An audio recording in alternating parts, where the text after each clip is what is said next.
Ressources stratégiques. Le code minier et le code pétrolier en gestation.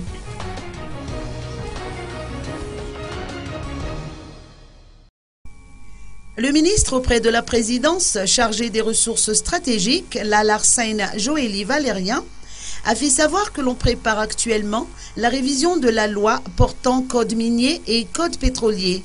Le ministère est en train de préparer la révision des lois portant code pétrolier et code minier à Madagascar.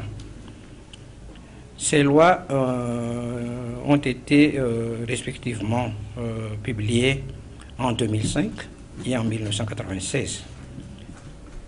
Mais avec l'évolution de la technologie et aussi du contexte international sur l'utilisation des matières premières, il est donc de notre ressort de revoir comment ajuster notre système au contexte international, au contexte mondial, et aussi comment ajuster cette politique au niveau des collectivités décentralisées à Madagascar, de façon à ce que le peuple, la population, puisse en tirer un maximum de profit dans ces ressources que l'on considère ressources non renouvelables. Donc il faut prévoir la gestion de ces ressources et pour la population actuelle, aussi pour la génération future.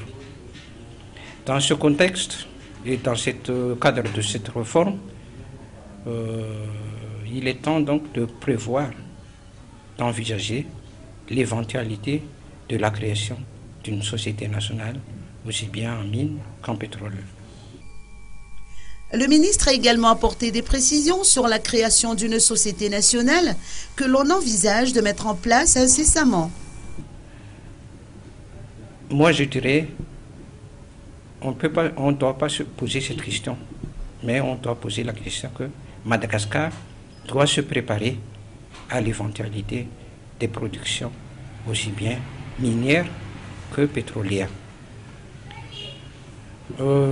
Actuellement, tout le monde est au courant que Madagascar a déjà fait une découverte, a fait la déclaration de découverte commerciale dans le gisement de Tchimrou.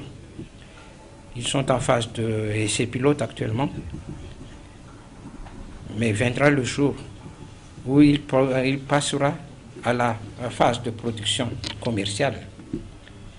À cette période, Madagascar ne doit plus se plaindre de dire qu'on n'est pas prêt, on n'est pas de compétences pour gérer la situation, pour récupérer les droits et les avantages que Madagascar prévoit dans le contrat.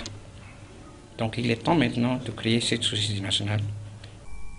Il a insisté sur le fait que l'Omnis ne sera pas dissous, mais continuera de jouer son rôle d'organe de régulation.